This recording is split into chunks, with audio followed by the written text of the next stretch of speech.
All right. Welcome. This is my little world, a little bit messy. So here's what we've got. This is the iConfig software. And you were talking about the MIDI information. So it says I've got 29 MIDI ports, one DIN, that's the 5-pin in the back of the iConnect, 2 device jacks, that's the iPad and the computer, number of USB MIDI ports per device jack, 10, and that cannot be changed. One of those is the 5-pin DIN and one is the iPad or computer, and I think the other ones are coming from this host port in the back, the USB port that you can connect up to 8 other things, like a USB keyboard or something, because that's that USB host jacks in the back.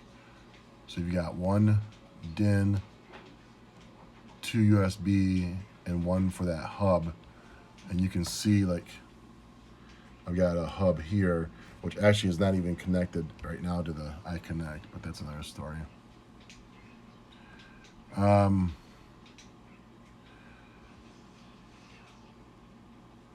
don't know what all this stuff is. Number of ports to use on multi-port US devices, just one. So then you can see down here,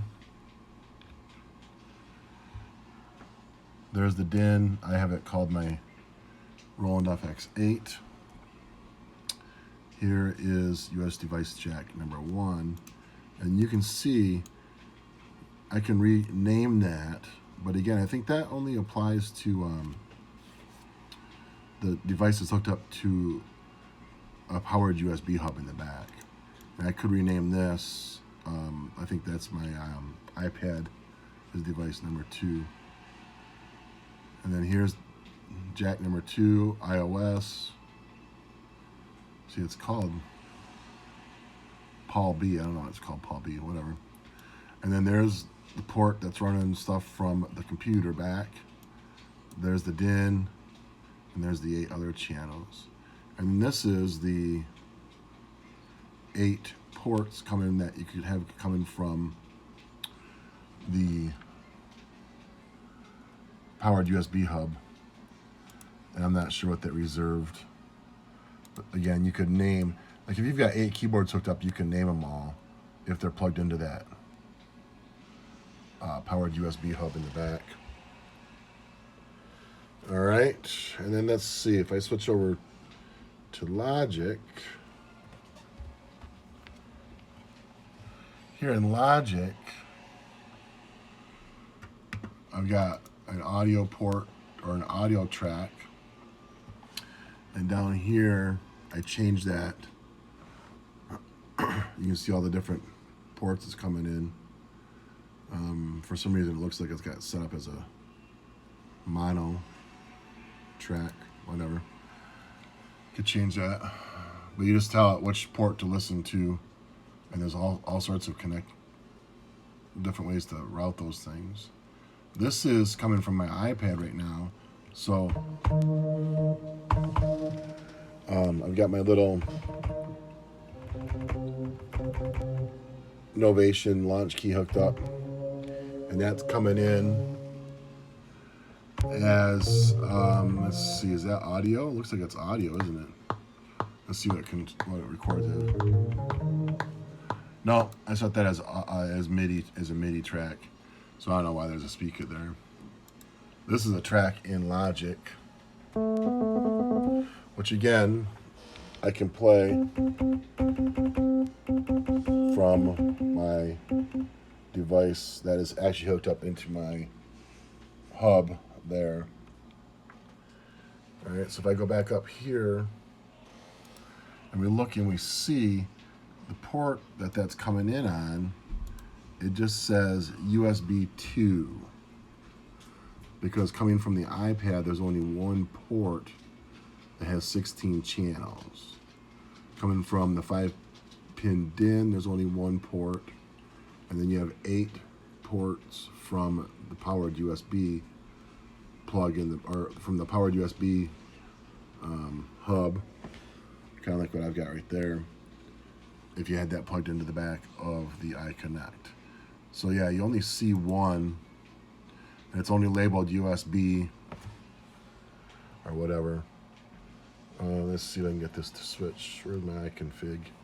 So back in here again, there are some options to rename things and reroute things. I've never really messed with the MIDI stuff. The audio mixer, that's one I have messed with.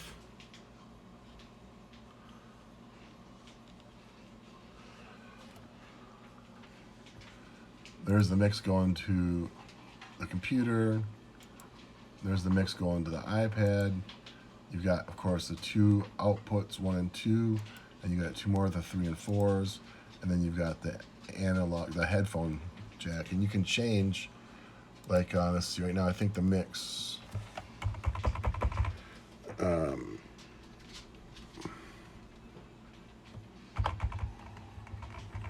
I lost everything. Nice.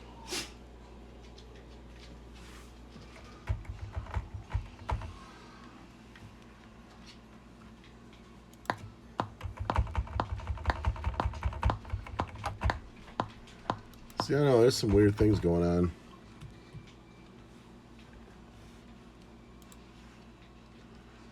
External MIDI. I'm gonna create a new track.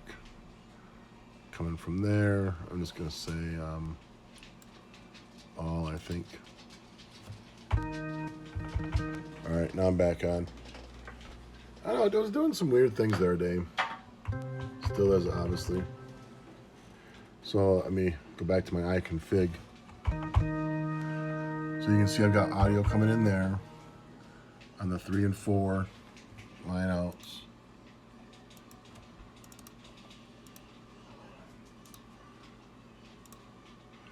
And the channel that's coming in on, I'm telling them I want it to come from the USB, from the iPad.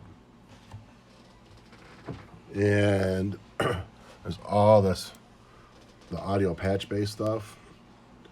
It gets really wild. But there's all sorts of connectivity things you can have going on in there. So back here on my iPad,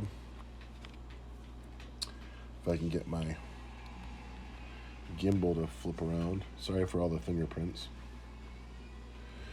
You can see on here, you can see it's coming in from that USB 1 port, and then have it going out to module. And I've got, you know, all the setups and stuff. And of course, you know how all this works because you know the guy that wrote all this. But if I go and then over to, now I'm playing Digital D1. And let's see what else I got in here. Of course, Amazing Grace. Sounds like Korg stopped working for a second. Korg gets weird sometimes. Nice fingerprints. Alright, let's see if this works now.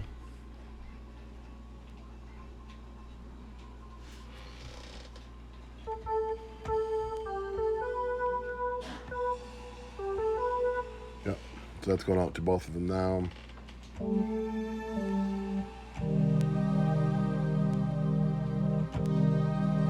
So that's going out to 2 apps.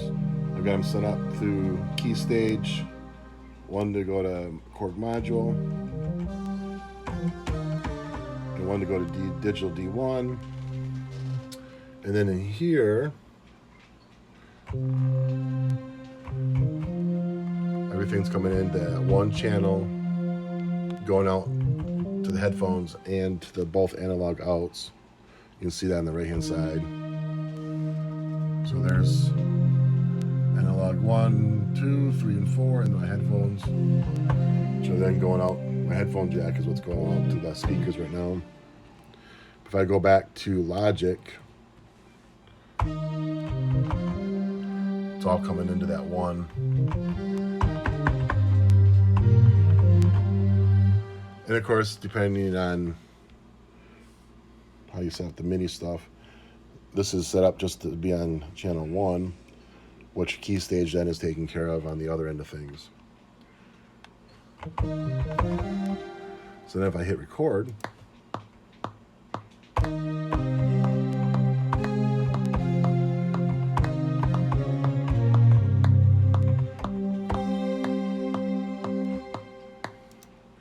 now let's see if it plays back right.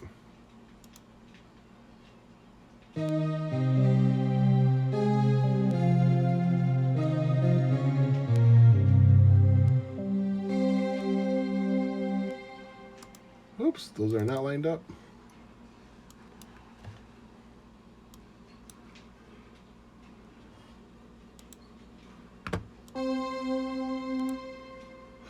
There we go.